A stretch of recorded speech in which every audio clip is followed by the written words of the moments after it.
દેવી કવચ સવારે અને સાંભળવાથી તમારા દરેક મનોરથ પૂરા થાય છે અને તમારું રક્ષણ થાય છે. ઓમ ચંડિકા દેવીને નમસ્કાર. માર્કંડેયજીએ કહ્યું, હે પિતામહ, જે આ સંસારમાં પરમ ગોપનીય અને મનુષ્યનું બધી રીતે રક્ષણ કરનારું છે, અને જે તમે અત્યાર સુધી બીજા કોઈ સામે પ્રગટ ન કર્યું હોય એવું કોઈ સાધન મને કહી બતાવો.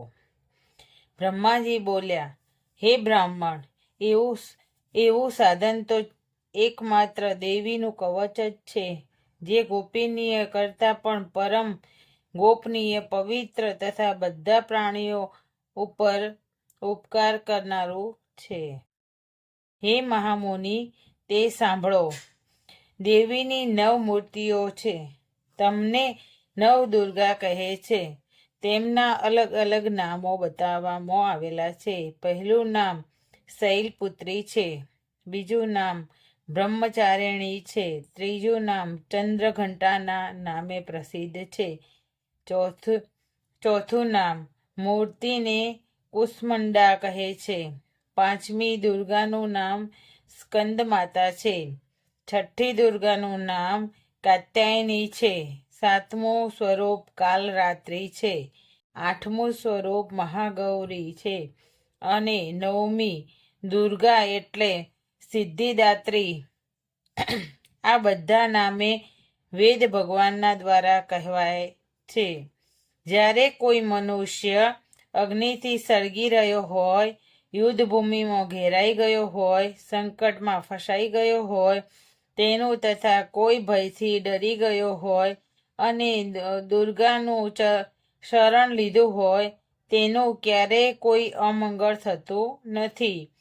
યુદ્ધના સમયે મુશ્કેલી હોવા છતાં પણ તેને કોઈ વિપત્તિ ઉદ્ભવતી નથી. તેને શોક, દુઃખ અને ભય પ્રાપ્ત થતા નથી. જેમણે દેવીનું ભક્તિપૂર્વક સ્મરણ કર્યું છે, તેમનો અભ્યુદય નક્કી છે. હે દેવી, જેઓ તમારું ચિંતન કરે છે, તેમનું તમે ચોક્કસ કલ્યાણ કરો છો, રક્ષણ કરો છો.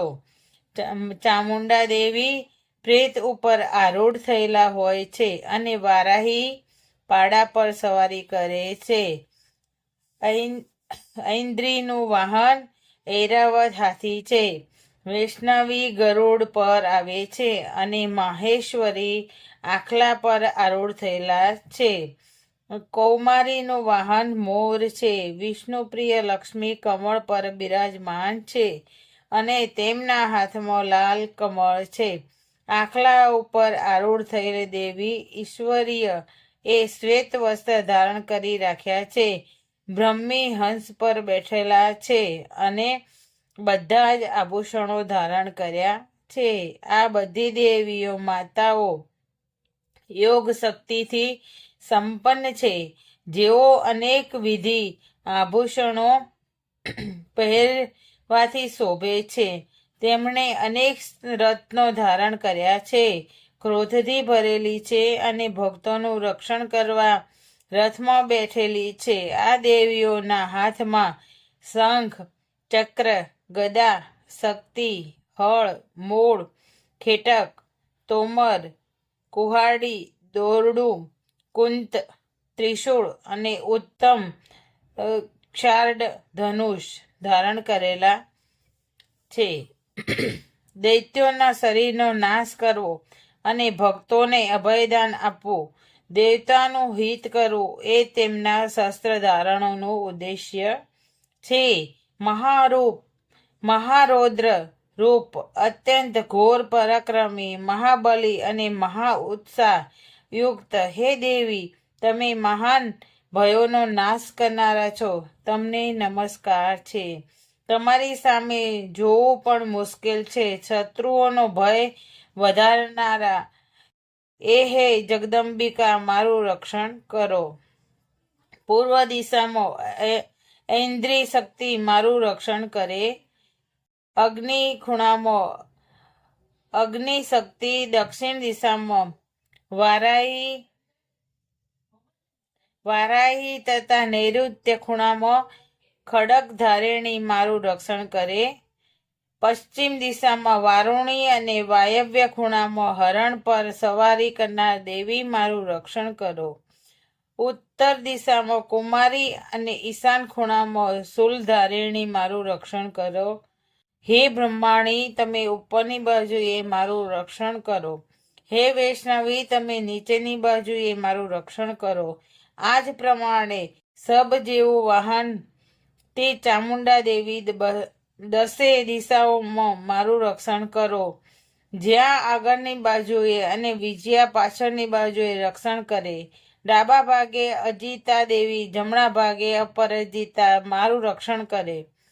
ઉદ્ધોતીની શિખાઓનું રક્ષણ કરે અને ઉમા મારા મસ્તક પર બિરાજિત થઈને મારું રક્ષણ કરે. માલધારી દેવી મારા કપાળનું અને યશસ્વીની મારી ભ્રમરોનું રક્ષણ કરે.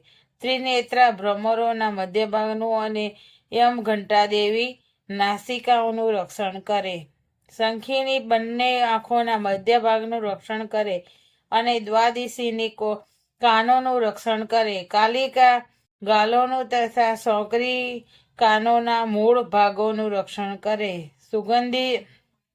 સુગંધા નાસિકાઓની અને ચર્ચિકા દેવી ઉપરના હોઠનું રક્ષણ કરે. અમૃત કલા નીચેના હોઠનું અને સરસ્વતી જીભનું રક્ષણ કરે છે. કૌમારી મારા દાંતોનું અને ચંડિકા કંઠ ભાગનું રક્ષણ કરે છે. ચિત્રઘંટા ગળાની ઘંટિકાનું અને મહામાયા તાળવાનું રક્ષણ કરે છે. મારા કામાક્ષી દાઢીનું અને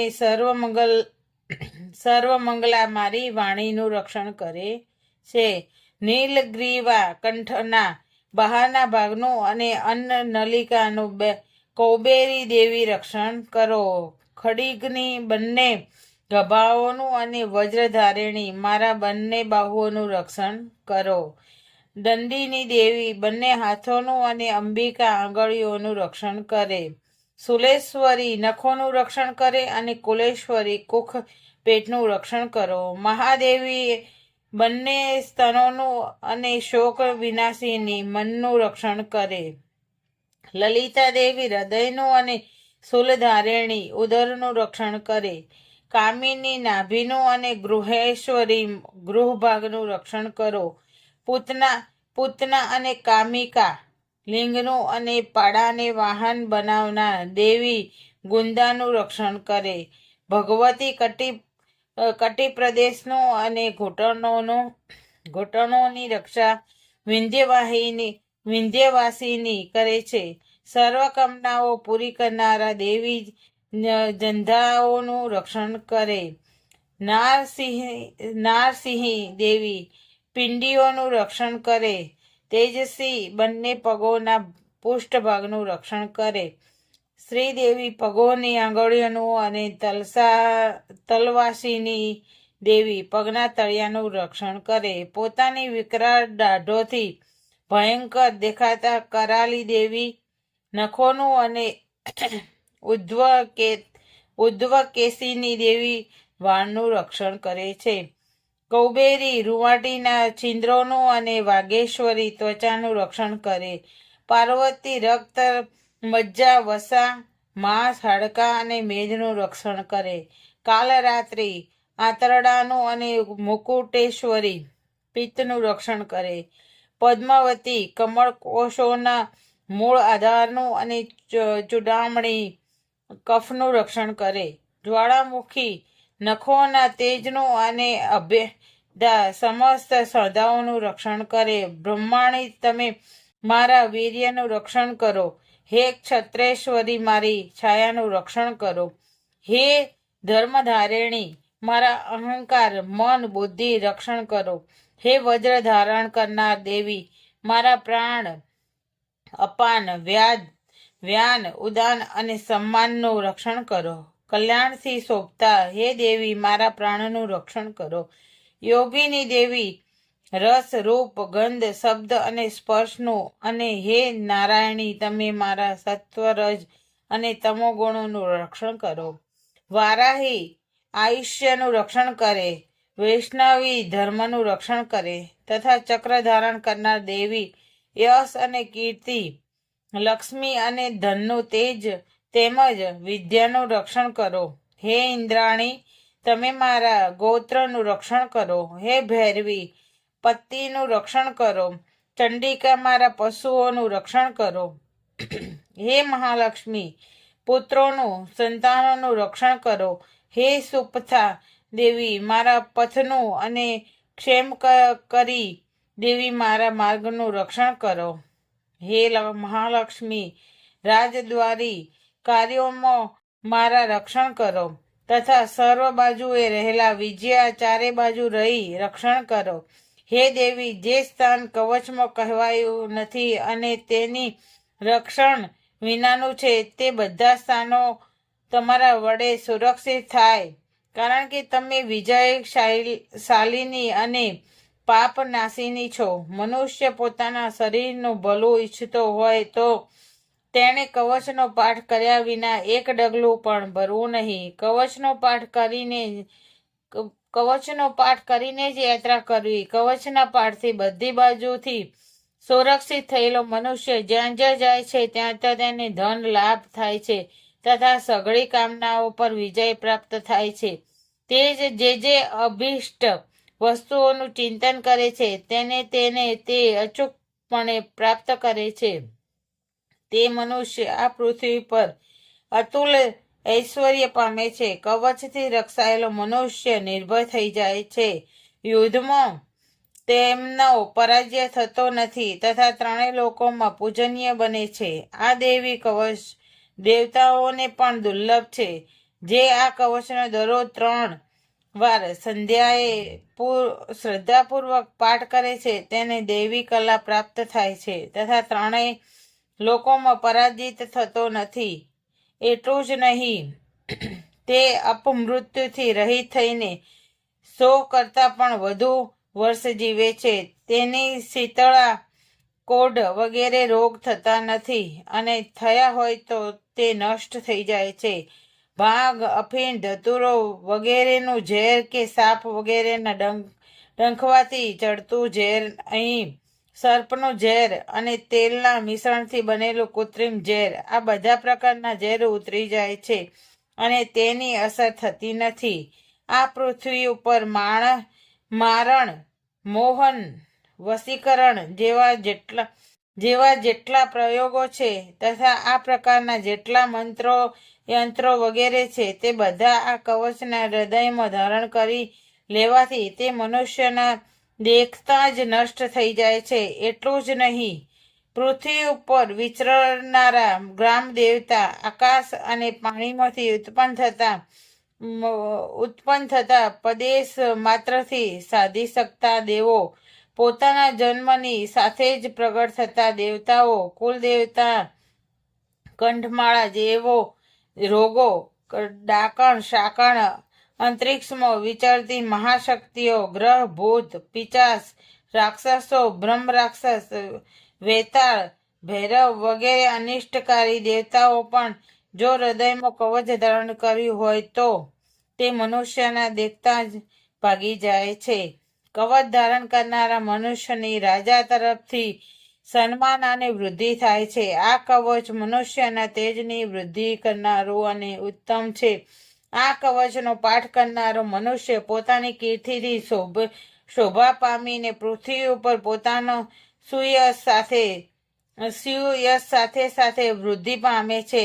જે પહેલા કવચ કરીને સપ્તસતી ચંડી પાઠ કરે છે તેની જ્યાં સુધી વન પર્વત હોય ત્યાં સુધી તે આનંદયુક્ત આ પૃથ્વી ઉપર રહે છે. તેનો પુત્રો, પૌત્રો, સંતાન પરંપરા બનેલી રહે છે.